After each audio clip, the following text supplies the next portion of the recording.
Dober večer, lepo pozdravljeni. Danes imamo tretje predavanje o turnih, tale domača tema, bi rekel, Radolška.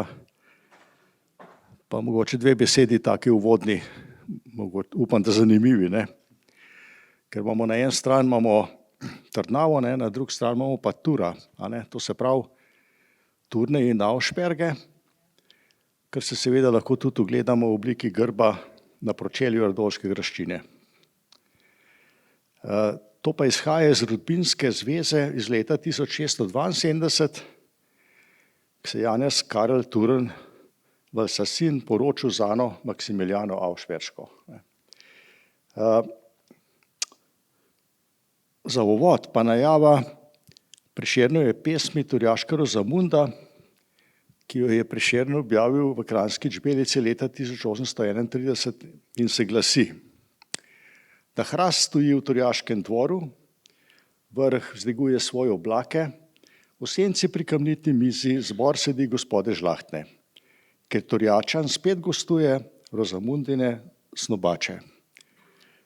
Se bomo vprašali, kva ima Prešern, pravzaprav kakšno povezavo je s Turni iz Radolce, Ampak povzemam tega našega prijatelja, zgodovinarja Jureta Sinobada, ki je v Linhartovih listih napisal, da se je prvotno glasilo te pesnitve,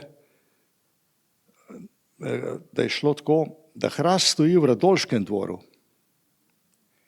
In je to potem Prešern malo pred objavo popravil, prosil za popravke in se je sklical na to, da je to pretrda izgovorjava. Radolški, Turjaški, ne vem, če je to res, ampak Sinobad poj namiguje, da je Rozamunda lahko kakšna od Turnovih hčera. To ne vemo. Torej, Radolška Rozamunda. Vabim pa našega predavatelja Miloša Klevena Mahorčiča, da nas iz mojih uvodnih insinuacij popelje v resnični svet Radolške veje Turnov. Izvoli. Hvala lepa, hvala lepa. Torej, mi smo zdaj že dvakrat o Turnih govorili in jaz moram reči, da upam, da bomo danes končali. Tako. Namreč bolj, ko gremo v naš čas, bolj gre v komplikacijo vse skupaj. Jaz moram reči, da sem trdo garal, da sem našel neka rodovna debla. Vse skupaj je bolj vezano na Koroške Turne, pač še edine, ampak tule gor imamo tudi del zgodbe, ki smo jo zadnjič povedali. Se boste spomnili, govorili smo o Antonu, pa potem seveda o tem hudobnem Joštu Jožefu, o Ahacu, ki kot vidite je tisti, ki je pravzaprav poskrbel za nadaljno zgodbo.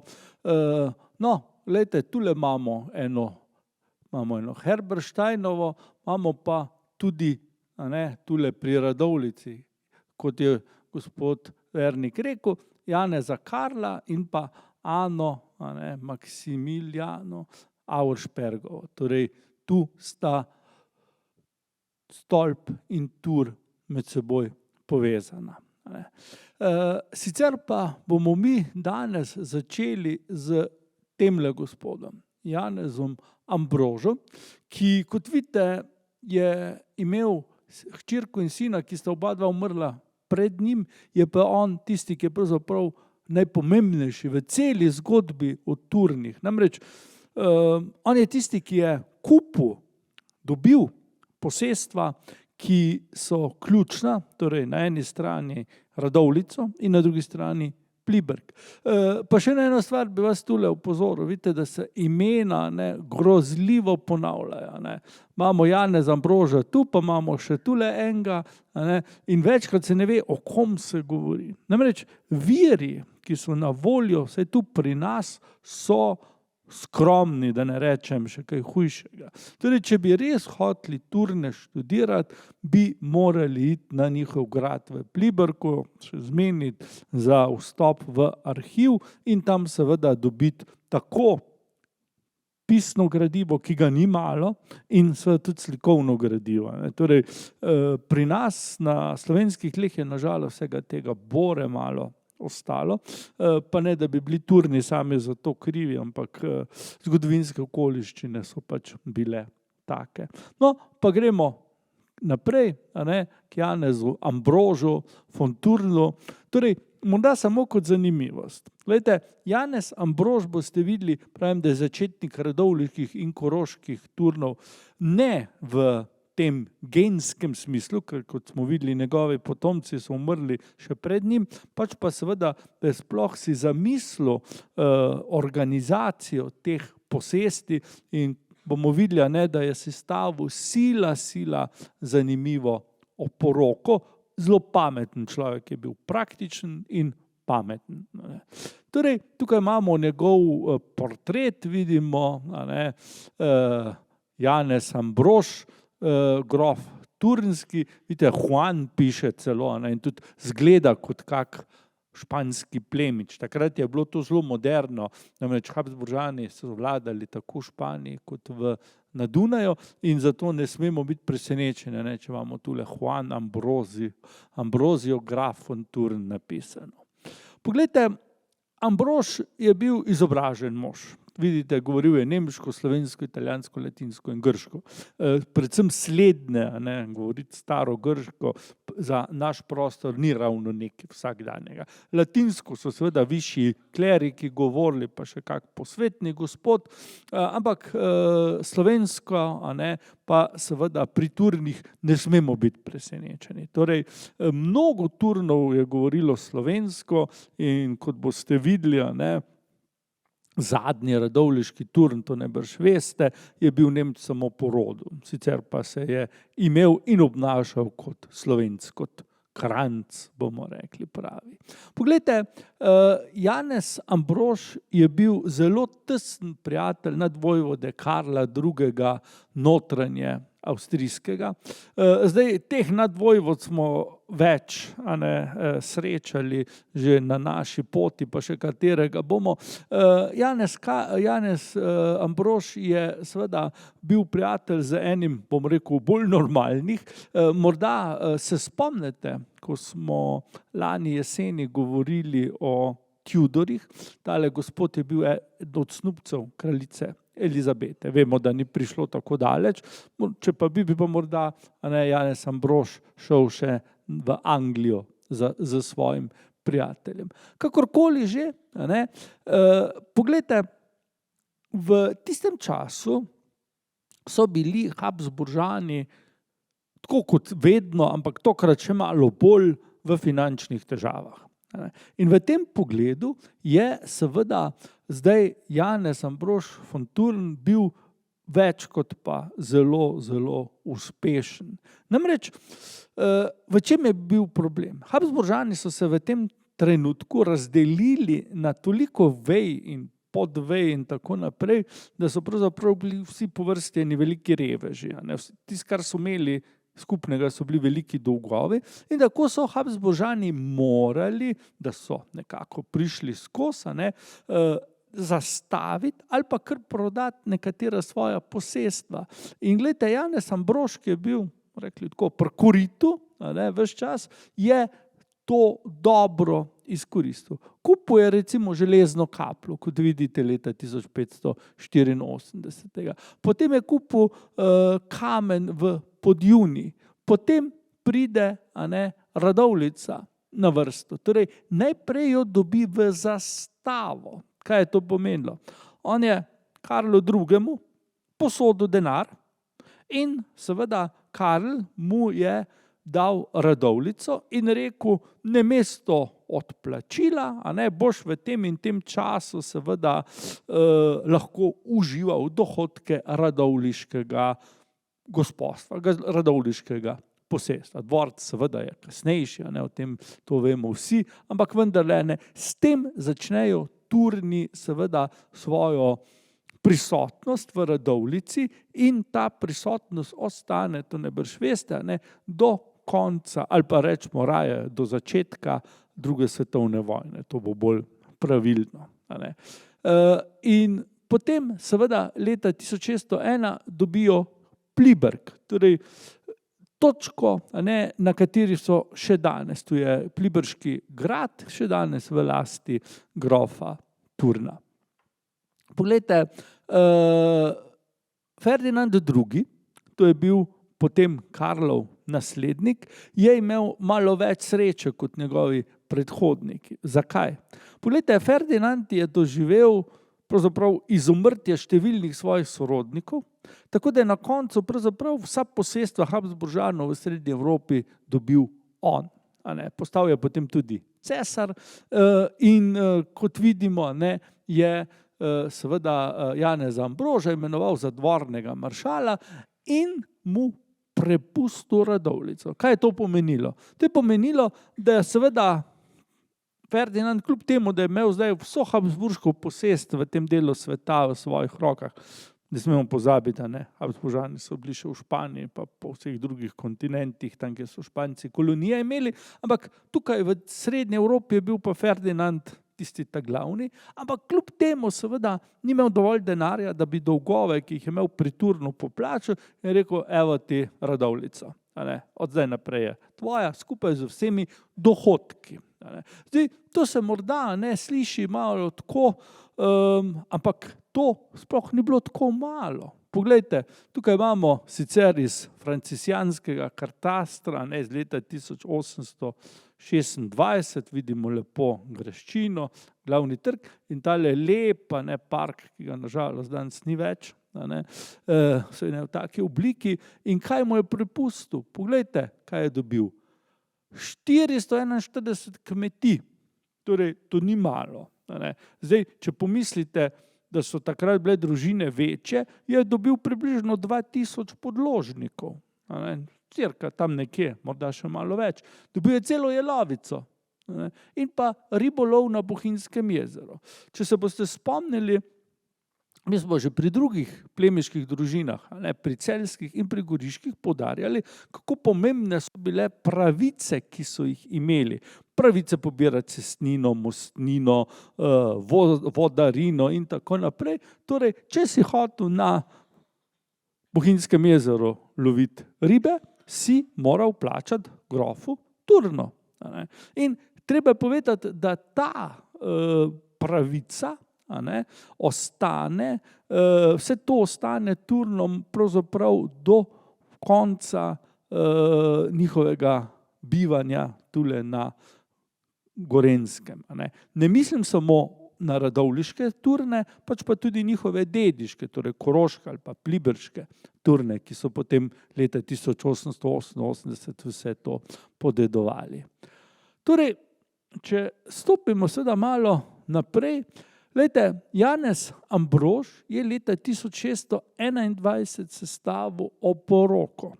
Oporoko, ki je, lahko rečemo, zgleden, da ne rečemo vzorčen primer nekega zelo, zelo pametnega razmišljanja. Glejte, Janez Ambrož je bil bogat, eden precej bogatih, ne bom rekel najbogatejših plemičev v tedanji Avstriji, ampak bil je zelo bogat. Hči in sin sta mu umrla še preden, da je umrl sam.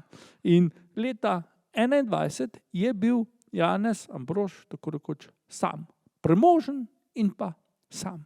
In kaj je zdaj? Vedel je, da bodo premoženje zdaj dobili njegovi sorodniki. In če se spomnite rodbinske veje iz začetka tega, je seveda teh sorodnikov bilo ogromno. In kaj je Janez naredil?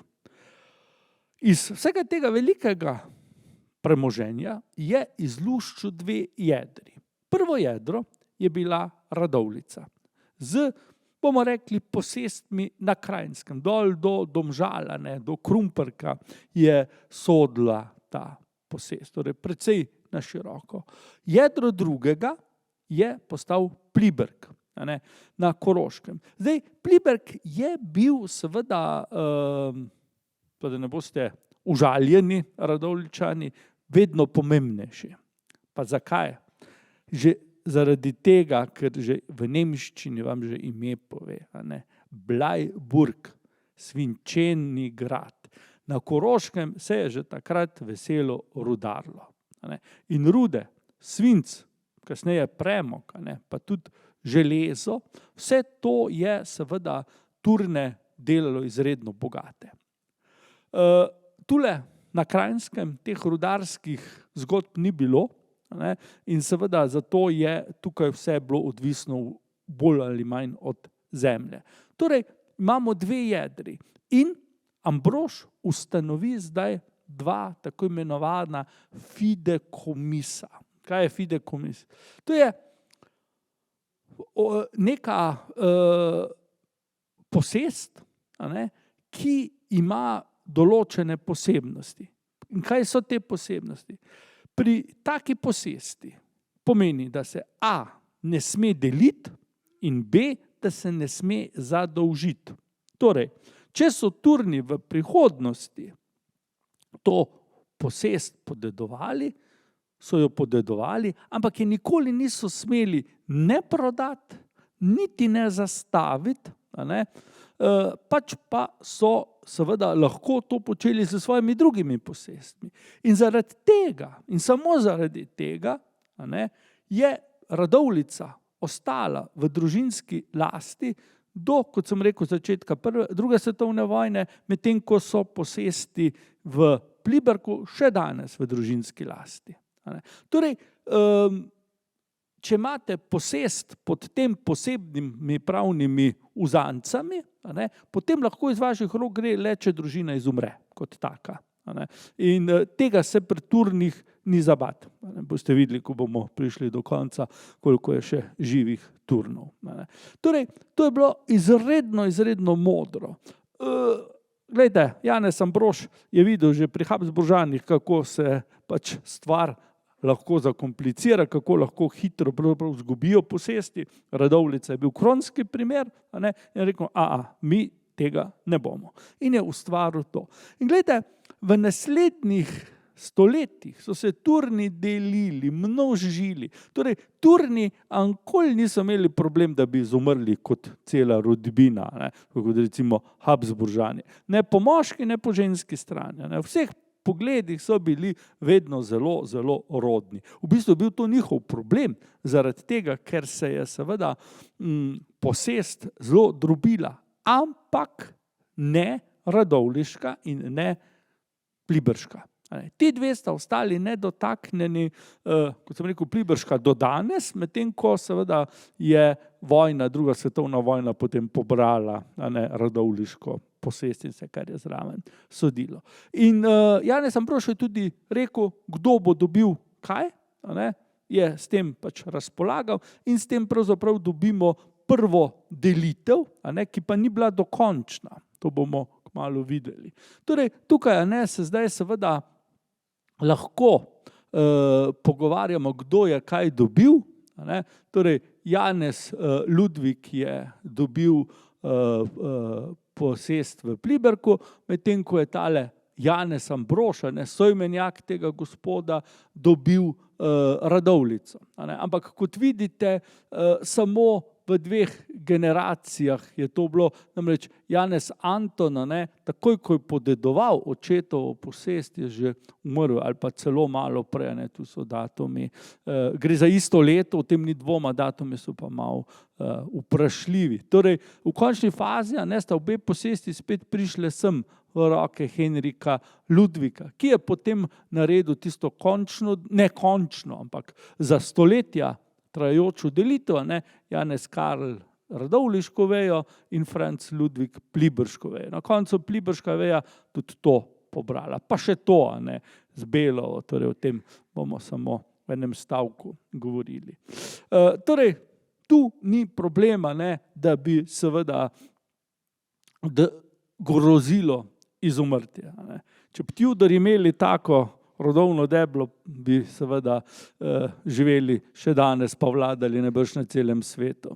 No, tukaj vidimo potem to zgodbo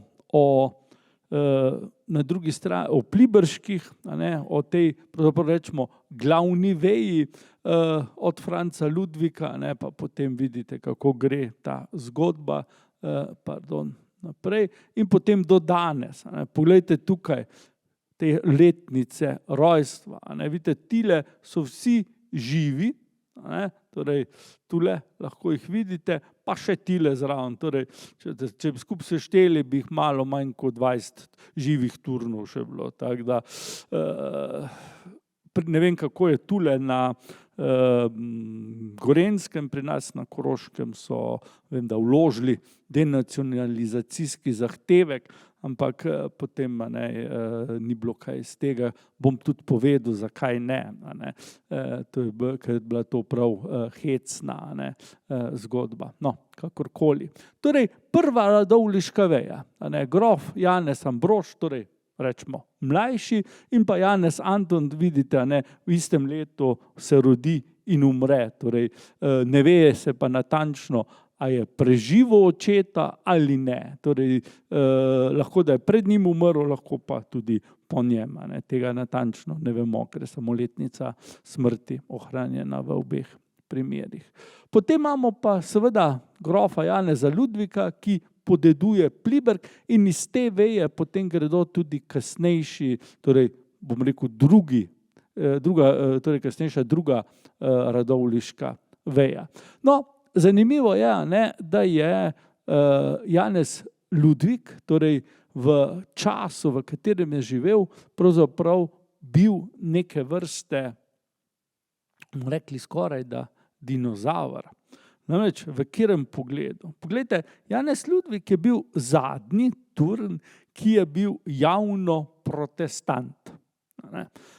Kar seveda v 16. stoletju ni bilo tako težko. Spomnimo se, številni so bili protestanti, največ smo o Ahacu oziroma Ahaciju govorili, ki je celo protestantsko kapelo pa pokopališče naredil tam pri Kamniku. No, v 17. stoletju je bila zgodba druga. Habsburžani so bili trdno v sedlu in Ferdinand II., torej cesar Ferdinand, je od Janeza Ludvika zahteval, ali pač se spreobrne ali pa zapusti svojo posest. Tukaj imamo spet zelo različne informacije. Po eni strani naj bi šel v izgnanstvo, v Wiener Neustadt, to je stolnica v Wiener Neustadtu. Po drugi strani pa naj bi ostal tako bolj kot ne ilegalno doma.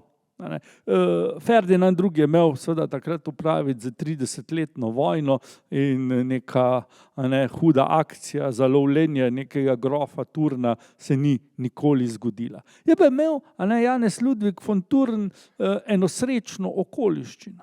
Namreč njegova žena je bila strogo katoliška in v tej veri je tudi vzgajala naslednika, njunega sina, in verjetno je bila ona tista, ki je na cesarskem dvoru dosegla, da so seveda Janezu Ludviku malo pogledali skozi prste. Tako da mi vemo, da če je že bil v izgnanstvu, da se je potem vrnil in potem tudi leta 1641 umrl na svojih posestvih, torej v Pliberku je umrl in je tam tudi pokopan. Imamo pa celo zgodbo, da je dejansko se želel spreobrniti in da je na poti v Rim tega leta 1641 v Trstu umrl.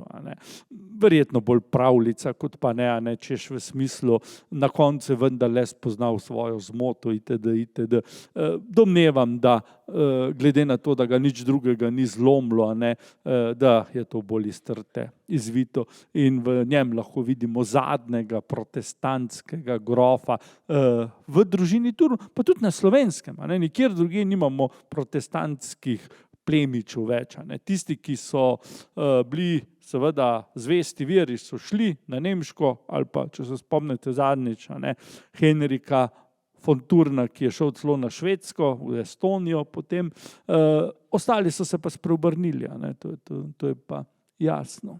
Torej, Henrik Ludvik ponovno združi vso posest. Spomnimo se, njegov bratranc in njegov sin sta umrla 1654.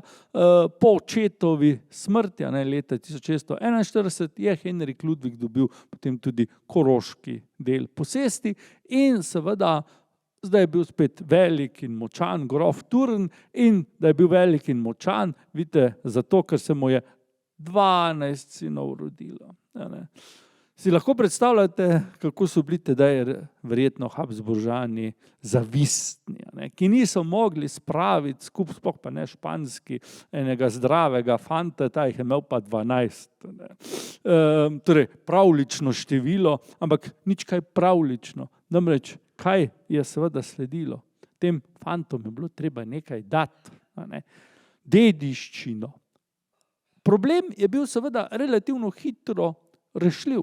Namreč v skladu z določbo, ki jo je Janez Ambrož v svoji oporoki dal, ni bilo kaj veliko za deliti.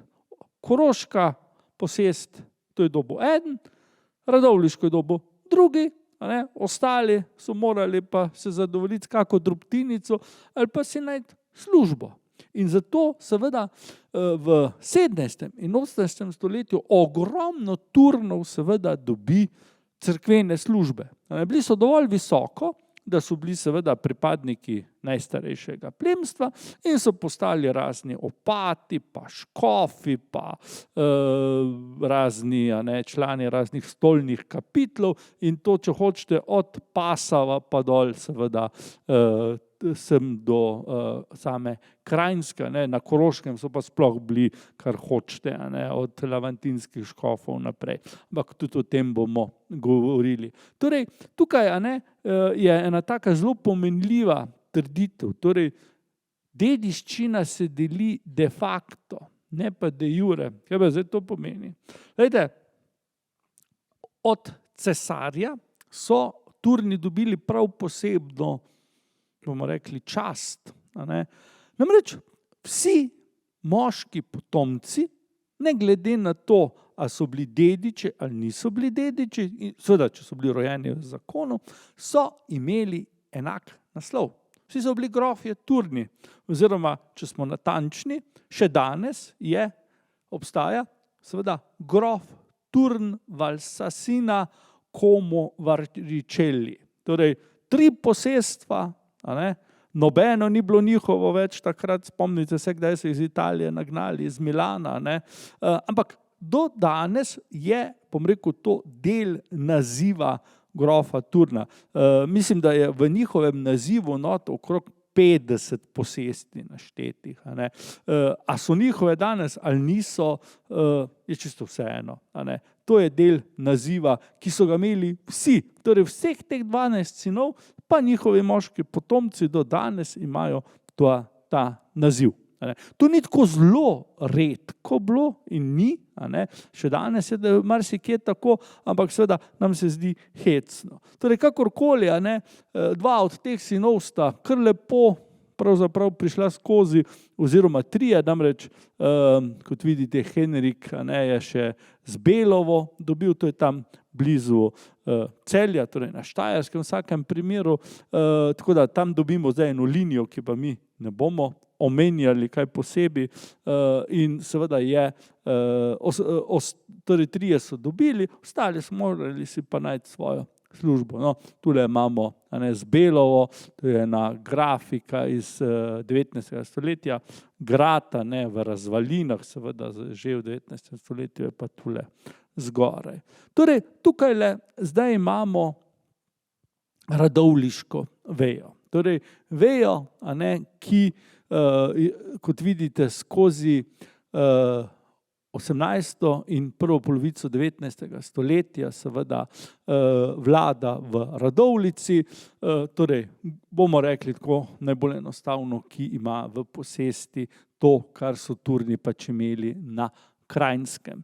Jaz sem ta imena poslovenil, če boste gledali, moram reči, da največ tega boste našli v avstrijskem biografskem leksikonu, namreč tudi ti radovljiški Turni so seveda del nemškega plemstva bili. Torej, Mi bomo prva dva iz tega zaporedja preskočili, pa se bomo bolj posvetili Vincentu starejšemu in pa mlajšemu. Poglejte, leta 1787 do 88 je Vincent starejši kupil Radovljico. Torej, kupil je celo mesto z vsem, kar je bilo. Zakaj? Zaradi tega, ker je seveda Radovljica obubožala, bila je bankrotirana, čisto enostavno. Turni ne. Turni so, morate vedeti, v tem času zelo dobro upravljali svoje posesti in tukaj seveda imamo zanimivo zgodbo. Če malo bi ugibali, kaj jim je pravzaprav dajalo največ dohodka. Pomislimo, imeli so tistih 441 kmetij, imeli so jelovico in imeli so ribarjenje v Bohinjskem jezeru. Glejte, seveda, glavni vir dohodka je bila jelovica, pa ne kot bi morda mislili, sečno in spravilo lesa, ne, pač pa oglarjenje. Oglarjenje in tu so bili Turni konstantno v sporu seveda z domačimi kmeti. Zdaj tisti, ko so bili njihovi tlačani, so itak mogli biti tiho. Ampak tisti, ki so pa seveda bili svobodni kmetje in ki so se tudi šli v oglarjenje, so pa seveda imeli v Turnih hude nasprotnike. Torej, grof Vincent starejši je kupil Radovljico, ki je bila pa obubožana. Torej, v nobenem pogledu seveda ni bila, bomo rekli, sposobna preživetja. In to, da je pravzaprav plemič kupil mesto, kaj takega se redko zgodi. In to je tisto, kar je tu še posebej nenavadno, ampak druge izbire pravzaprav ni bilo. Zdaj, zakaj je ni kupil kdo drug? Preprosto zaradi tega, ker je pač seveda Turnu to zelo ustrezalo, da če že živi v mestu, da je pa celo mesto njegovo. Po tradiciji so seveda bili meščani svobodni, ampak zdaj teoretično bi seveda lahko bili zdaj tudi podložniki, tlačani tega grofa. Ampak Turni so bili pametni, vedeli so, nekaj se je tam z kmeti gor po jelovici za bost, nekaj pa seveda z meščani tukaj dobesedno pred hišnimi vrati. In to je vodilo potem v nek sporazum, torej mesto je postalo grofovo, ampak meščani so še naprej ostali svobodni. Poglejte, ko je leta 1795 grof Vincent starejši umrl, ga je nasledil sin, mlajši Vincent, ki je leta 1795 na hitro spremenil statut. Torej, od leta, če hočete, 88 do 95 je bila Radovljica na milost in nemilost prepuščena grofu. Sej Vincent starejši je zelo dobro vodil mesto, ni bil ne krut, ne nasilen, ne nič takega, ampak vendarle seveda je bil gospodar, vladar, brezprizivn. Medtem ko je seveda Vincent mlajši rekel, to ne bo dobro, in je rekel, dejte vi, meščani Radovljice, si svojega župana spet voliti, tako kot prej. Torej, sej, da ne boste mislili, da v teh 7 letih vmes Radovljica ni imela župana, ga je imela, ampak ga je seveda imenoval grof. In ker konec koncev Radovljica je imela svoje pravice, in te pravice niso, bomo rekel, v smislu nekih mestnih pravic, trških pravic, kakorkoli, niso ugasnile. In če je bil župan, je bil pač župan, ampak seveda prej je bil voljen, zdaj je bil imenovan. Od zdaj naprej pa seveda je bil spet voljen. Zakaj? Zelo preprosto. Vsi, ki ste tukaj, mislim, da veste, oziroma vemo, kaj se je zgodilo v tem obdobju. Francoska revolucija, kjer so seveda meščani, predvsem meščani Pariza, v svoje roke vzeli tisto, kar jim kralj ni dal. In ker je seveda revolucija zelo odmevala povsod, tudi na Krajnskem, je Vincent, ki je bil očitno pameten človek, rekel, naj se oni grejo neko demokracijo, saj mesto je še zmeraj moje, ampak ne imajo občutek, da sami seveda o nečem odločajo. In tako so bile spet uvedene županske volitve in seveda meščani Radovljice zdržijo pod Turnovim jarmom, če smem tako reči, vse tja do sredine 19. stoletja. Takrat potem pride seveda do sprememb. Torej, treba je povedati, da seveda takrat Vincenc razširi svojo posest na Kamno Gorico in pa na Kropo. Torej v tem obdobju napoleonskih vojn so mnoga gospodstva propadla in Turni, Vincent pa sploh, je tu seveda nekaj pridobil. Torej lahko rečemo, da seveda ne le Radovljica, pač pa da tudi na drugo stran Save seveda gre zdaj njegova posest. Poglejte, leta 1840 je Vincent dovolil, da si mesto ponovno vzame tako upravo, kot jo je imelo pred letom 1788. Torej lahko rečemo, da je tu seveda ravnal zelo, zelo modro, pametno. Treba ne bi bilo. Je pa res, da so seveda meščani te pravice, ki so se dobili, plačali. Torej grof je dobil neko odškodnino za vse skupaj.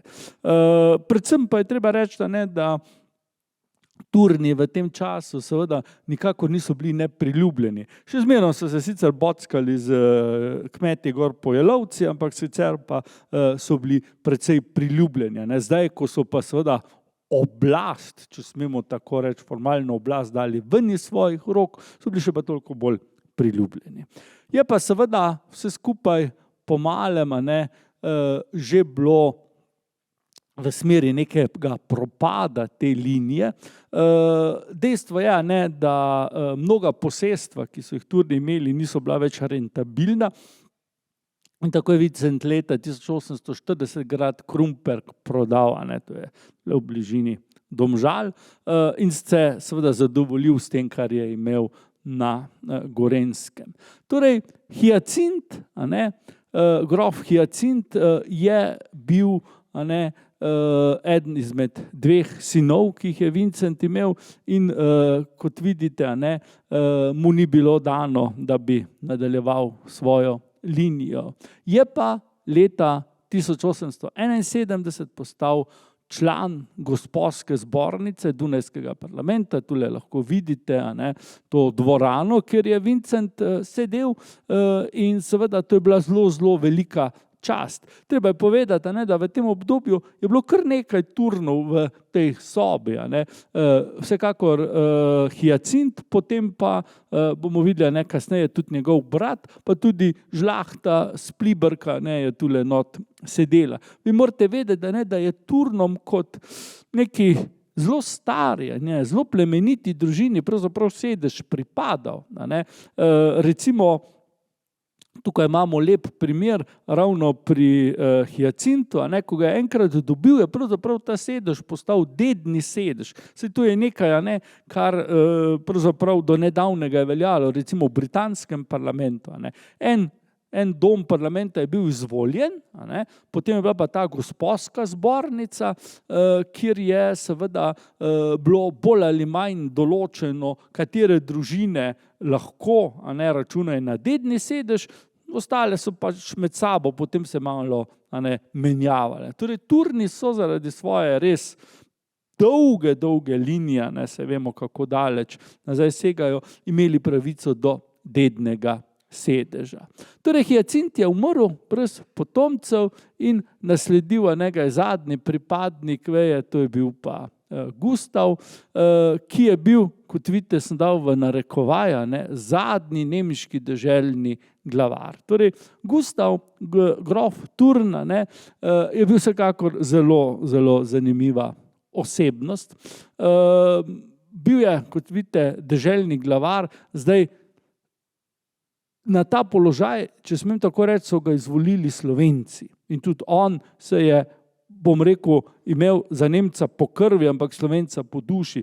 Ne samo seveda, da je slovensko govoril. Mi vemo, da je bil naročen na pravzaprav večino slovenskih časopisov, ki so na Kranjskem izhajali, da je bil član številnih društev, teh, bomo rekli, narodopisnih društev, od Radovljice, Bleda, pa še kje drugje.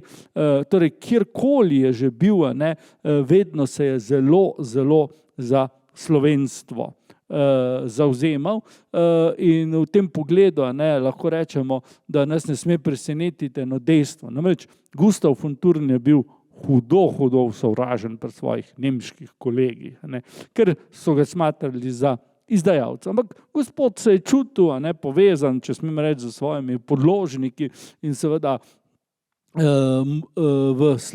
takrat so ga izredno cenili. Torej tudi on je bil 5 let poslanec v parlamentu, vse do svoje smrti. Bil je, kot smo rekli, deželni glavar, ne še v tej zgradbi, ta je mlajša, ampak to je bil deželni dvorec, potem že po njegovi smrti. Pomembno je seveda to, da ker je njegov brat Jacint umrl brez potomcev in seveda, ker je tudi sam bil brez potomcev, je moral razmišljati, kako pravzaprav zdaj naprej. Torej, Gustav je bil pameten človek. Vedel je, da veliko pravzaprav nima za opraviti in ko je njegov brat umrl, ko je postal edini lastnik premoženja radovljiškega gospodstva, je takoj spisal oporoko in vse skupaj zapustil bratrancu, če smemo reči, torej pliberškemu grofu Juriju, in s tem sta se potem po letu 1888 obe posesti združili. Torej, pliberška in radovljiška sta se združili v enoto. Zdaj, Jurij je bil takrat že pokojen, se to bomo videli. In v bistvu so to radovljiško posest potem upravljali enakopravno, njegovi moški potomci. Torej, stvar je bila tako, da so dvorec dali v najem mestu, torej mestni dvorec, danes pravzaprav vemo, kaj je v njem, ostalo posest, jelovico, te kmetije in tako naprej, pa so potem skupaj upravljali oziroma dohodki, ki so iz tega ven prišli, so seveda bili enakopravno razdeljeni. Glejte, ta zgodba se je potem nadaljevala do leta 1941, ko so seveda v tedanjo Jugoslavijo vkorakale nemške sile, te so to premoženje odvzele Turnom, kot bomo videli tudi premoženje v Avstriji in pa seveda na Ravnah, torej tako jugoslovansko kot avstrijsko premoženje jim je bilo odvzeto. Po vojni, vemo, kaj je bilo, tako da ni nobena skrivnost, bomo tako rekli, Nemci so jih okupirali, Jugoslovani, Slovenci smo jih potem osvobodili tega premoženja. Od takrat naprej je pač to premoženje v lasti občin, države, česarkoli že, ampak torej Turni seveda v tem pogledu bi morda po kakem pravnem postopku lahko to zahtevali nazaj, vam bom tudi kasneje povedal, kako in zakaj, ampak kolikor vem, vsaj na ravniškem primeru tega enostavno niso dosegli. Dvomim, da bi seveda dan današnji ljudje bili veseli, če bi cela Jelovica naenkrat bila v lasti nekoga, ki še v Sloveniji ne živi. Torej, zdaj pa še nekaj o koroški veji, torej tisti, ki še danes obstaja. Torej, prvi samostojni iz te veje je bil grof Franc Ludvik. Franc Ludvik je bil zelo pobožen človek, dal je zgraditi to cerkev Božjega groba na Homcu, to je blizu Pliberka. Zdaj ne vem, koliko zahajate v tiste kraje, ne. Vem, da pač z Gorenjske v glavnem čez Ljubelj pa v Celovca, ne, ali pa morda na drugi strani v Beljak, zdaj tule, ne, proti Pliberku pa verjetno malo manj. To gre za, kot sami vidite, eno lepo baročno cerkev, ne, in grof je potem tule v tej cerkvi tudi pokopan.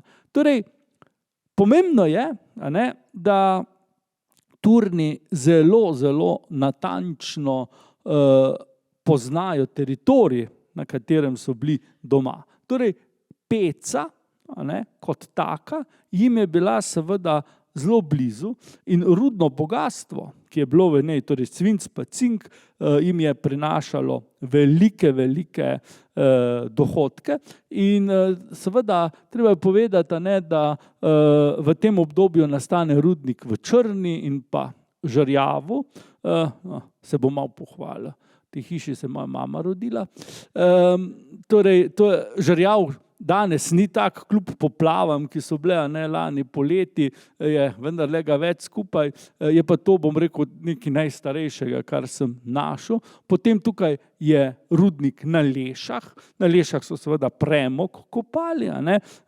vsekakor pomemben vir za vse te peči, v katerih se je svinčena in cinkova ruda potem talila. In tukaj, ne, seveda Turni poskrbijo prvič za obilico novih delovnih mest. In kar je zanimivo, ne, Turni so tukaj bili veliko manj fevdalci, pa veliko bolj že zgodnji kapitalisti, ne. Torej, tukaj je šlo za razvoj rudarstva in industrije, ne da drugje tega ne bi bilo, ampak v slovenskem prostoru je bilo tega sorazmerno malo in tako, ko so se Turni resno tega šli, ne, je seveda bila stvar precej nenavadna, ne, precej zanimiva. Očitno so imeli neko podjetniško žilico.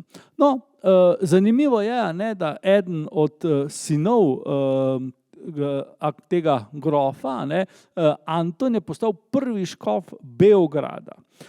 Zdaj moramo iti spet malo, ne, širšo sliko pogledati. Če se spomnite, ne, leta 1683 so bili Turki poraženi pred Dunajem. Ne. Potem so jih Avstrijci skupaj seveda z drugimi porivali dol čez Madžarsko in na eni točki so osvojili tudi Beograd, ki je takrat dobil katoliško škofijo in Anton von Turn je postal prvi škof. Nedolgo. Ne. Najkasneje leta 1700 se je mogel umakniti, ker so pač Turki Beograd zasedli nazaj. Ampak vendarle vidimo, da kako daleč so Turni tudi na Balkan segli. Potem imamo, ne, še enega brata, torej Jurija Ferdinanda, ki je bil opat v Šentpavlu. Spomnite se, ne, ta samostan smo že med našimi predavanji srečali, ko smo govorili o Španhajmih, pa tudi seveda o Goriških, ampak predvsem o Španhajmih. Grof Janez Žiga oziroma Johannes Sigismund, kot bi bilo po nemško, je bil pa sploh sila pomembna figura, ne le v Koroškem, pač pa širšem, ne, avstrijskem prostoru. Poglejte, bil je tako dober, mi bi rekli, podjetnik, ne, za tisti čas za plemstvo ni bilo ravno značilno, da bi se ne vem kako znalo ukvarjati, ne, z denarjem, da so ga deželni stanovi izvolili za upravitelja deželnega premoženja. Vi morate vedeti nekaj, ne, vsaka dežela, krajinska, koroška, je imela seveda premoženje, ki je seveda bilo v različnih rokah. Ne. Mi imamo privatno premoženje, v glavnem so to bila plemiška posestva, nekaj malega, ne, so bili tudi svobodni kmetje in pa meščani, potem imamo deželna posestva in pa seveda državno, cesarjevo posestvo. To je tako, kot bi danes rekli, pri nas imamo državne posesti pa občinske. Ne. Torej, Žiga, Sigismund je veljal za tako dobrega podjetnika, da so deželni stanovi rekli, naj upravlja še naše premoženje. Torej, tako kot bi eden od blejskih podjetnikov bil tako dober, da bi občina rekla, zdaj pa še naše premoženje upravlja. Ne vem, v kakem stanju je premoženje blejske občine, se ne bomo v to spuščali, ampak vendarle, da razumete to zgodbo. Ampak, seveda, to še ni bilo vse. Ko je o tem zvedel cesar, takrat je bil to Karl VI, je rekel, še moje premoženje upravlja. Torej, to je tako, kot bi celotno premoženje občine Bled in državno premoženje na Bledu upravljal nekdo, ki bi je veljal za dobrega in uspešnega podjetnika. To je bila ne samo velika čast, ampak lahko si mislite, da je bila to tudi kar fajn služba, ki je prinašala orang dohodke. Torej, to nas ne sme prav nič posebej presenetiti. No, tisto, kar je zanimivo, Žiga je del denarja namenil tudi za olepšavo deželnega dvorca. Nihče ni imel nič proti temu, konec koncev gre za čas baroka, in takrat je nastala tudi ta slovita dvorana Grbov, verjetno ste že vsi videli jo, in ta dvorana je bila pravzaprav polepšana, opremljena predvsem z enim samim namenom, namreč pričakovali so obisk cesarja. Ampak do tega ni tako hitro prišlo, kot bi si koroški plemiči želeli. Namreč leta 1715 se je zgodila kuga. Ena zadnjih epidemij kuge v našem prostoru. Namreč v tem času seveda so razlogi za kugo počasi izginjali in mislim, da je bila to dejansko zadnja epidemija kuge. Torej, da ne bi me narobe razumeli, ljudje se niso potem nič bolj umivali, kot pa so se prej. Razlog je bil predvsem v tem, da so prišle z vzhoda k nam v Srednjo Evropo torej miši, ki so bile odporne proti komarjem, ki so prenašali te kužne klice in so te miši izpodrinile one, ki so prej pa bile dovzetne za te stvari. Ne bi verjel, če ne bi sam eno ta v redu študijo prebral. Torej, kaj je Žiga naredil? Žiga je zdaj dobil nalogo strani deželnih stanov in seveda tudi samega cesarja, zaustavi. Ampak, kaj je bilo?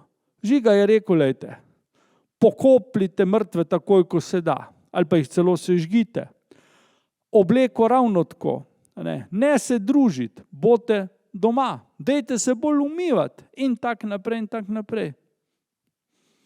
Ljudje ga niso poslušali. Ljudje ga niso poslušali in mi vemo, da je Žiga, ko je videl, da je vse skupaj brez veze, menda skomignil z rameni in rekel, dumme Menschen, torej neumni ljudje. In dejansko je potem kuga kar precej življenj zahtevala in to po nepotrebnem. Tu je treba reči, da seveda so deželni stanovi in pa na drugi strani cesar, vsi so cenili njegova prizadevanja, nihče ga ni krivil za to, da je toliko ljudi umrlo, ampak seveda Žiga ni bil s tem ravno najbolj zadovoljen, ker pač je bil prepričan, da bi se temu dalo izogniti. Leta 1728 vendarle pride tako daleč, torej pride cesar, tukaj ga vidite na prestolu, in pa koroško plemstvo, ki se mu pokloni. Med njimi je tudi Žiga, ampak ne vem točno, kateri je. To je na stropu te dvorane, dvorane Grbov v sami v Celovški deželni hiši. Glejte, v tem času imamo še eno zanimivo zgodbo.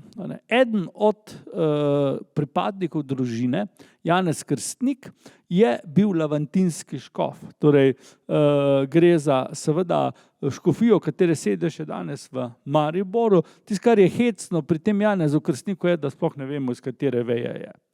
Vemo, da je bil, Vemo, kdaj je živel, ne vemo pa, iz katere veje je izhajal. Verjetno je bil eden od sinov Žige, ampak ni dokazano. Kot sem rekel, teh potomcev je bilo toliko, da seveda Bog pomaga in enostavno se je za kakim tudi sled izgublja, pri nekaterih pa ne vemo točno, odkot so izhajali. Vsekakor pomembna funkcija, rekel sem, v tem času je res veliko teh turnov pač bilo po cerkvenih službah, ker drugega niso imeli.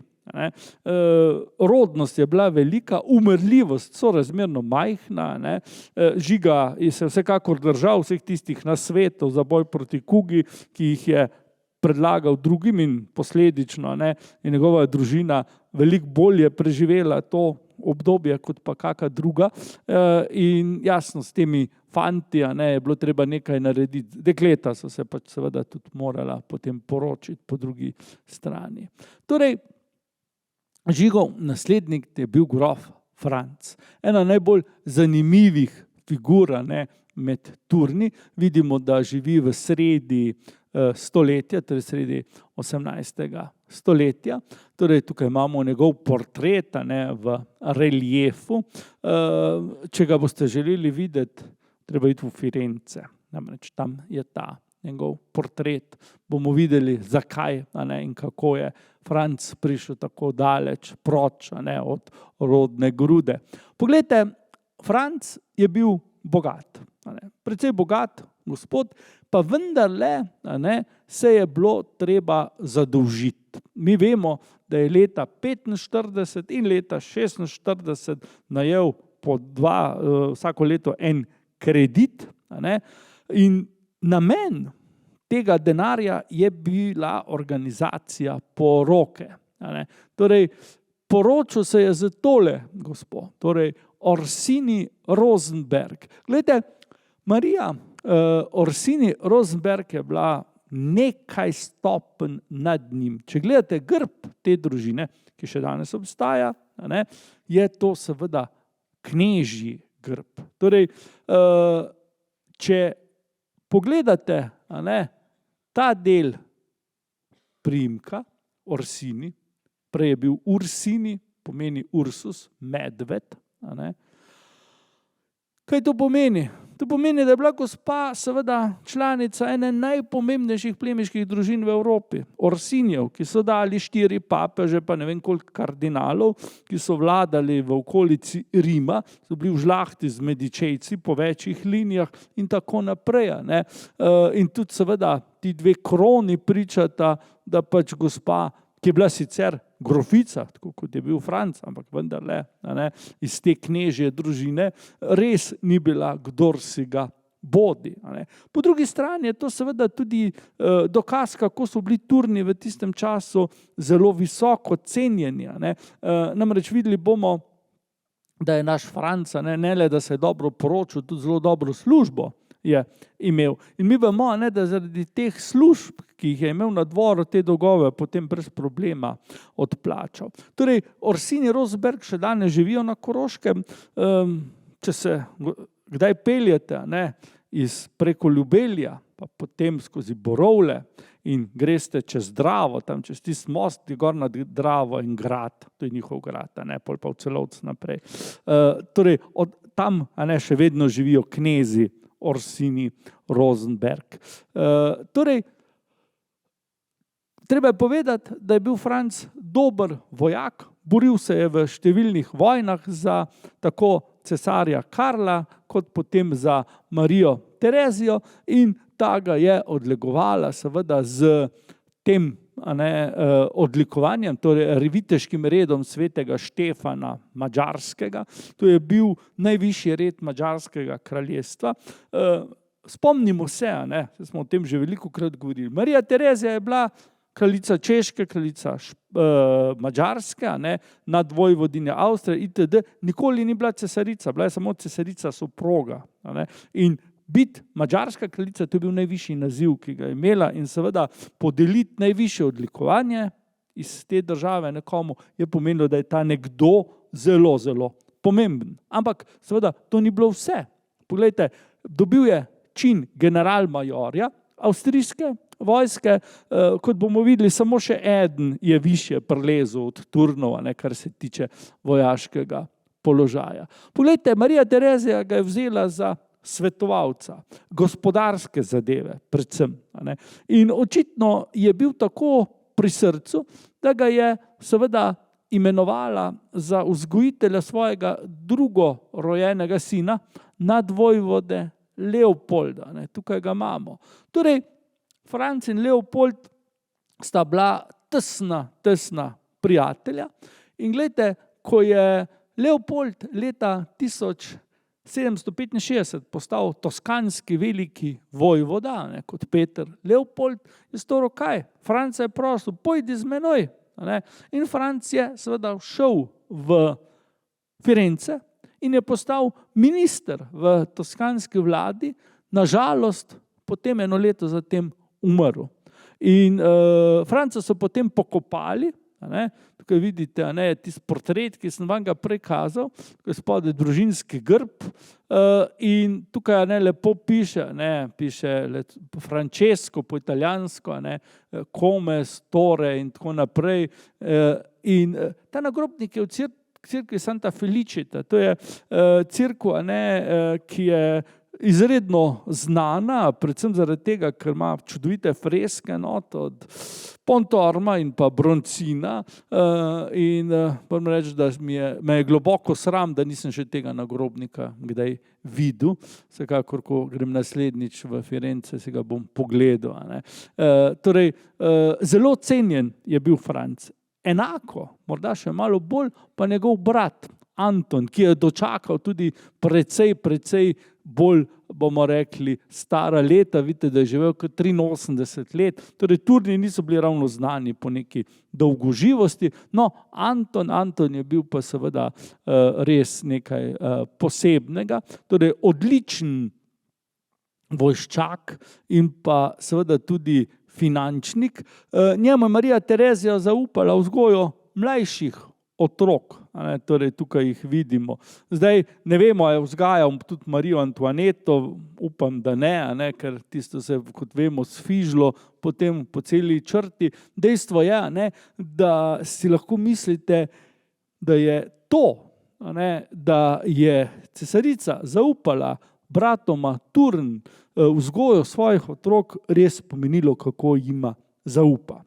In ne le to, dejstvo, da je Leopold izredno cenil tako Franca kot zdaj njegovega brata, pa tudi drugi otroci, nam kaže, da sta bila odlična vzgojitelja in seveda pridobiti si naklonjenost bodočega vladarja, namreč Leopold in Jožef, oba dva sta zelo cenila Turne in leta, mislim, da je bilo 81, je ta gospod lepo dobil viteški red Zlatega runa in postal general avstrijskega topništva.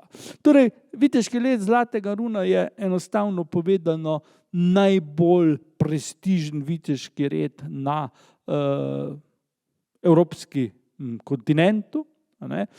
Še danes obstaja v 2 linijah, španski kralj ga podeljuje in pa habsburški poglavar, v tem primeru je to Karl, zdaj nadvojvoda, in člani tega reda morajo biti zelo stari plemiči, katoliški, pa še kaj zraven. In biti seveda pripadnik tega reda, to je največ, kar je lahko stara Avstrija sploh komu dala. Pa to ni bilo edino odlikovanje, ki ga je dobil. Torej, tukaj vidite portret Antona, grofa Antona z zlatim rumom in pa v obleki generala topništva. Torej, redki plemiči so seveda se s tem lahko pohvalili. Morate vedeti, da ima ta viteški red še danes omejitev, torej maksimalno 56 ljudi lahko ima naenkrat to odlikovanje in to je seveda zelo prestižno že samo po sebi. Torej, Anton je bil pravzaprav tako na strani tega družinskega debla. Bil je grof, upravljal je z premoženjem, vendar je to premoženje bilo po dedni liniji formalno v rokah njegovega nečaka, Francovega sina, Frančiška Ksaverija, ki pa, kot vidite, ni dolgo živel. Frančišek je postal tudi general-major viteške vojske, torej avstrijske vojske, postal je član viteškega reda svetega Štefana, to je najvišji red v Toskani, tudi še danes obstaja, in seveda zelo zaslužen za razvoj gospodarstva v Mežiški dolini. V Mežici je ustanovil železarno, potem je obnovil železarno v Črni in ustanovil tudi žeblarno v Črni. Torej, Mežiška dolina je pod njegovim vodstvom postala, če hočete, en tak mali Pittsburgh, ena najbolj pomembnih industrijskih con v tedanji Habsburški monarhiji. Ampak pomembno je to, da seveda je bil Franc Ksaverij v glavnem vojak. In se je seveda tudi udeležil avstrijsko-turške vojne, ki jo je po neumnosti sprožil cesar Jožef II. In je umrl med obleganjem Beograda leta 1790. Ena malarija ga je zagrabila, in potem je kljub temu šel v bitko, kakor je pač bil trmast, in Turki so ga zlahka potem ujeli in, kolikor vem, tudi potem obglavili. So pa potem njegove posmrtne ostanke v Pliberku pokopali. Torej, grof Jurij, ki smo ga že srečali, je, kar se vojske tiče, prelezel najvišje. Noben Tur ni bil tako visok, postal je feldmaršal avstrijske vojske. Torej, morate vedeti, rang feldmaršala je bil težko dosegljiv, to je bil rang, ki ga je sicer nosil cesar. V tem primeru, glede na življenje Jurija, so bili to Franc I, pa Ferdinand I, pa Franc Jožef. Med temi avstrijskimi feldmaršali, tisti, ki ga najbolj poznate, je bil seveda Jurijev prijatelj, dober prijatelj, to je bil maršal Radecki. Zelo, zelo znana figura. V vsakem primeru, Jurij je, to je treba povedati, bil bleščeča figura na avstrijskem dvoru, diplomat, vojak. Malo manj se je pa seveda brigal za stvari doma, torej predvsem na Koroškem, ampak kljub temu zelo, zelo ugleden gospod. Vidite, tudi on je dobil številna državna odlikovanja, torej viteški red svetega Leopolda, to je ta višja, bom rekel, ta velika slika, no in pa viteški red Marije Terezije. Ta viteški red se je podeljeval le za vojaške zasluge. Leta 1807 je kupil ravensko železarno, to je tudi tak prastara fotografija, danes seveda ravne zelo drugače izgledajo. Sem hodil v osnovno šolo, danes je pa občina tule na Ravnah, torej ta fotografija mora biti tam malo izpred druge vojne, kaj takega. Potem je kupil Ravenški grad, dvorec, mi smo vedno rekli, da je grad, čeprav, kot vidite, nič kaj grajsko ne deluje, gre za eno zgradbo v neobaročnem stilu, danes je knjižnica, nota, sicer pa postane to zelo priljubljena rezidenca Turnov, zaradi tega, ker je tule naprej, na desno je zelo razsežen park s številnimi drevesi. Če sta takega Turni, v Pliberku ali pa Železni Kapli niso imeli, torej enega obširnega parka okrog svojih gradov. Torej, kako pomemben je bil Jurij, nam priča dejstvo, da so ga poslali na dvor Aleksandra I, torej očeta Svete alianse, kjer je bil avstrijski veleposlanik, potem je bil veleposlanik pri Viljemu I v Študgartu, Viljem I Württemberški, in zanimivo, bil je poročen z grofico Emilijo Horinski, Horn je rog po nemško, vidite, ta dva roga, ki sta v njenem ščitu. Zelo pomemben je seveda za razvoj železnice v Sloveniji. Poglejte, Jurij je z svojim vplivom na dvoru dosegel kaj? Da je šla seveda železniška povezava iz Gradca do Celovca, preko Maribora in po Mežiški dolini, pa potem naprej gora proti Celovcu. In namen je bil ta, da seveda je to glavna linija, ki povezuje seveda Dunaj, pa seveda potem bomo rekli zahodni del Koroške. Torej potem naprej, dol tudi preko ali pa skozi Alpe na Jesenice in tako naprej. Torej vse to je bila njegova zasluga. Poglejte, ne bo seveda nič posebej novega, če vam povem, da so ti svetli projekti Turnov in pa Rajnkega cesarja potem žalostno propadli. Če ste se ali pa če se boste kdaj vozili po cesti iz Dravograda proti Ravnam, boste tam opazili en železniški most in boste videli, da je ta kamnita konstrukcija, ki je bila predvidena, da bo nosila železno mosta, bila narejena za 2 tira. To so takrat v 19. stoletju projektirali. Danes še po tistem enem tiru ne vozi več nič. Torej, nameni so bili dobri. Vidite, od pridobitve koncesije do gradnje je 1 leto trajalo. Vemo, kak je pri nas zdaj z temi. Po mojem se Turni pa Franc Jožef tako rotirajo v grobu. Tudi za druge dele Slovenije to velja. Torej, nameni so bili in seveda pod Avstrijo se je ta cela Dravska dolina pravzaprav na ta način zelo razvijala, pa seveda tudi Mežiška. Zdaj, tu je šlo seveda tudi za, lahko rečemo, malo vsebične interese. Gospod Turn se je hotel z vlakom od doma, torej z Pliberka, Ravn, na Dunaj peljati. In seveda brez železnice to ni šlo, ampak pustimo, za Slovenijo je bilo to več kot dobro. Nažalost, ni trajalo. Torej, pomembno je, da je bil Jurij tako dober vojak, pa tudi diplomat, da ga je Radecki prosil, naj mu pride pomagati v Italijo, kjer so se takrat seveda Italijani upirali, niso hoteli več biti pod Avstrijo in seveda Jurij je to z veseljem storil in sta oba feldmaršala, če tako rečem, sodelovala in skupaj seveda zmagala. Za nekaj časa, potem so Avstrijci kljub temu izgubili to posest, ampak ne seveda, da bi bila ta dva kriva, tudi zgodilo se je to po njuni smrti.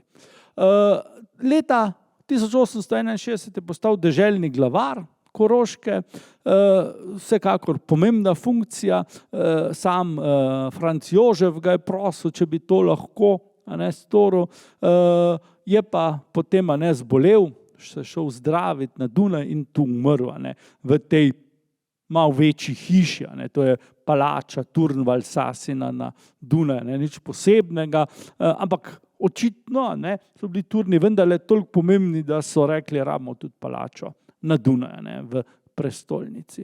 Torej, z Jurijem se seveda Koroška, do tedaj enotna Koroška veja, razdeli. Njegov sin, ta starejši, torej Jurij Friderik, ostane v Pliberku, ta mlajši, Janez Douglas, gre pa na Ravne. Torej, spet imamo eno slovensko linijo.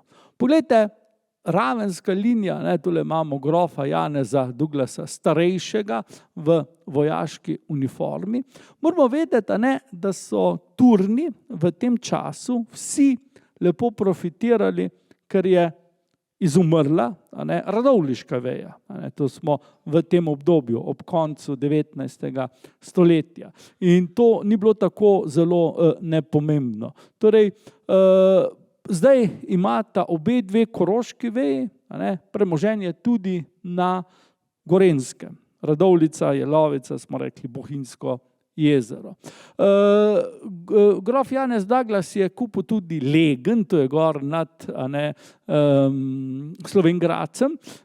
To je bilo eno redkih posesti Turnov na Štajerskem. Zdaj ta grafika iz Valvazorjevih časov je malo čudna, ker boste bolj težko do Pece videli, torej vidi se pa seveda Uršlja gora, ampak očitno Valvazor je bil bolj na Krajnskem doma, kot pa na Koroškem oziroma Štajerskem v tem primeru. Vsekakor vidimo, da se posesti Turnov tudi zdaj ob iztekajočem se 19. stoletju večajo. No, njegov sin, grof Janez Douglas mlajši, je potem seveda nadaljeval, bom rekel, linijo, pravzaprav linijo, ki je kmalu izumrla. Poročen je bil pa z sestrično Marijo. Ta poroka je bila, bomo rekli, iz ljubezni, delno tudi zaradi tega, da Mariji ne bilo treba plačati neke dote, ampak posledice so bile pa seveda hude. Torej, Janez Douglas in pa Marija sta imela sina in hčerko, ki sta bila od rojstva gluha. To je pač so te poroke med žlahto. Imamo več fotografij, torej grof je bil zelo strasten lovec, poznamo še ljudi, ki se ga še spomnejo, torej bil je lastnik cele Uršlje gore, vseh tistih gozdov in v tem pogledu pač, bom rekel, ni bilo problem iti na lov in zelo rad se je tako zadržal potem pri kakem kmetu na kakem kozarčku in poznam eno staro gospo, ki se še spomne, kako je večkrat mimo prišel, rekla zelo preprost. Zanimivo je, da je tudi on še v času Avstro-Ogrske seveda delal kot veleposlanik, kot diplomat v Münchnu. Zdaj München ni bil tako nepomemben, kot bi človek mislil. Namreč Franc Jožef je bil poročen z bavarsko ženo in njegova mama je bila bavarska princesa. Torej je bil pravzaprav zelo, zelo povezan s to družino in seveda iz tega vidika za veleposlanika na bavarskem dvoru nikoli ni dal kakega nepomembnega gospoda. In pa v Sankt Peterburgu je bil ravno tako. Janez Douglas veleposlanik, tule vidite, Zimski dvorec. Zelo zanimivo je, da ko je Avstro-Ogrska razpadla leta 1918, vemo, da se je to zgodilo, se je Janez Douglas odločil, čeprav je živel v Sloveniji, da bo se razglasil za avstrijskega državljana. To je bilo zelo zanimivo in seveda tudi zelo slabo, kar se tiče potem dediščine. Poglejte, njegov sin, zadnji grof, to je bil Oton, kot sem rekel, gluh od rojstva naprej, je dediščino po očetu dobil leta 1939, torej na pragu druge svetovne vojne. Ko so leta 1941 Nemci vdrli v Jugoslavijo, so mu vzeli vse. Grad, vso posest, in ga vtaknili najprej v zapor v Celovcu, potem pa od konca leta 1941 do sredine 1945 v Dachau.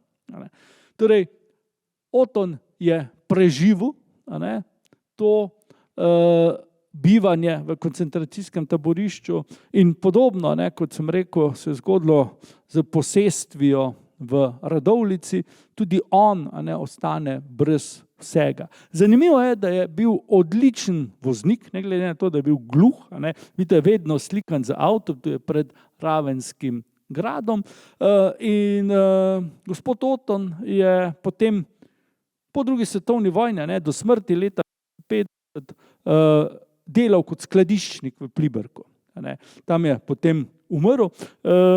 Moj oče se še spomne, ker mi imamo žlahto gor v Pliberku, da ko je bil majhen, pa ne tako majhen, da se ne bi mogel spomniti, da so mu vsi pokazali, vidiš, to je pa ravnški grof, ki se je še vedno z avtomobilom okrog vozil, kar takrat še ni bilo tako zelo pogosto. Torej, tako je propadla ravenska veja, pliberška pa seveda se nadaljuje v liniji tega gospoda Jurija Friderika, ki je bil tudi v vojski. To je on, tukaj ga lahko vidimo. Zanimivo je, da je podedoval številna po svojih ženi, številna posestva, tu lahko vidite Poisbrunn, to je gor na meji, tromeji pravzaprav Češke, Avstrije in pa Slovaške. Kupi tudi ta grad Ratzeberg v Nemčiji, na Bavarskem.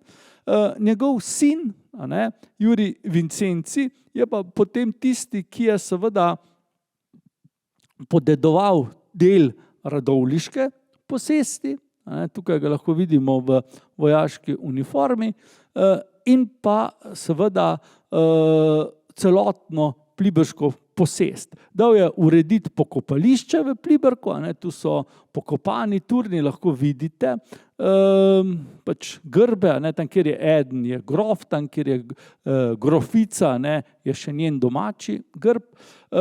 Leta 1860 je kupil ta lep grad Veleč, to je pri Karlovih Varih na Češkem, torej daleč proč. In to je zdaj zanimivo, leta 1920, ko je Avstrija bila avstro-ogrska stvar preteklosti, je se razglasil za jugoslovanskega državljana. Čeprav je živel v Avstriji, v Pliberku, Železni Kapli. Njegov bratranc, ki je živel v Sloveniji, je rekel, jaz sem Avstrijec, tak je živel v Avstriji, je rekel, jaz sem pa Jugoslovan oziroma Slovenc.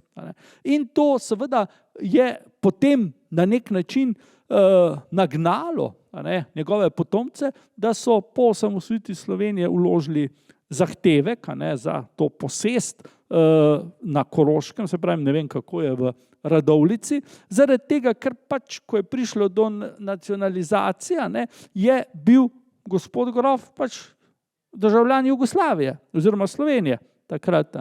In to je seveda zelo, zelo zanimivo. In še bolj zanimivo je to, on je bil lastnik Ravenske železarne, zadnji lastnik. Njegov bratranc je bil pa lastnik gradu, ampak to dvoje ni bilo nikoli povezano, čeprav recimo grad je kar tule levo, tu je zdaj ene stolpnice dol slikano, torej to so take hecne povezave med temi vejami turnov. Torej, naslednji grof, njegov sin, se je poročil z Alice Kinski. Torej, Kinski je pa seveda zelo slavna plemiška družina, grofje Kinski, z Češke. Naslednji, Ari Prant z Marijo Auersperg, tule imamo Ture, vidite, spomnite se zgodbe, ki nam jo je prej gospod Vernik povedal, torej to je bil predzadnji grof, oziroma težko rečem predzadnji, aktualni grof Jurij, leta 56 rojen, je pa poročen z eno Kristino Kastel. Ugotovil sem, da je to plemiška družina, ni to njihov domač grad iz okolice Ženeve, torej Švicarja, z Švicarko se je poročal. Jaz sem vam prej pokazal rodovno deblo, torej ni nobenih problemov v zvezi z obstojem dinastije.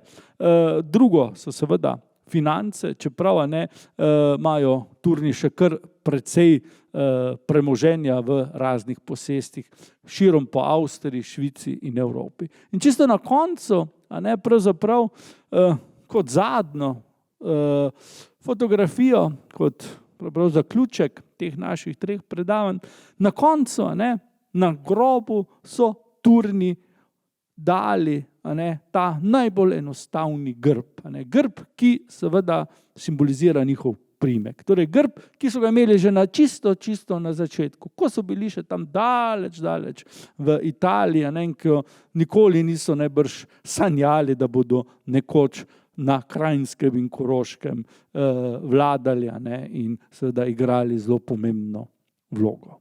Tako. Toliko o Turnih. Saj bi bilo še veliko zapovedati, nažalost je veliko neraziskanega. Ne. Ogromno je pravzaprav neraziskanega in seveda, če bi imel človek čas, če ne bi mogel v službo hoditi, bi z veseljem, ne, se tega lotil, konec koncev so zanimivi. Ne. Saj vidite, kje vse so pravzaprav delovali. Ne. Če se spomnite, zadnjič smo enega v Talinu pokopali pa rekli, da je praško defenestracijo vodil, danes vidimo v Firencah, ne, pa bili so veleposlaniki tu in tam. In, torej, ni da ni, ne, vse povsod so bili in pravzaprav zelo malo vemo. Ne.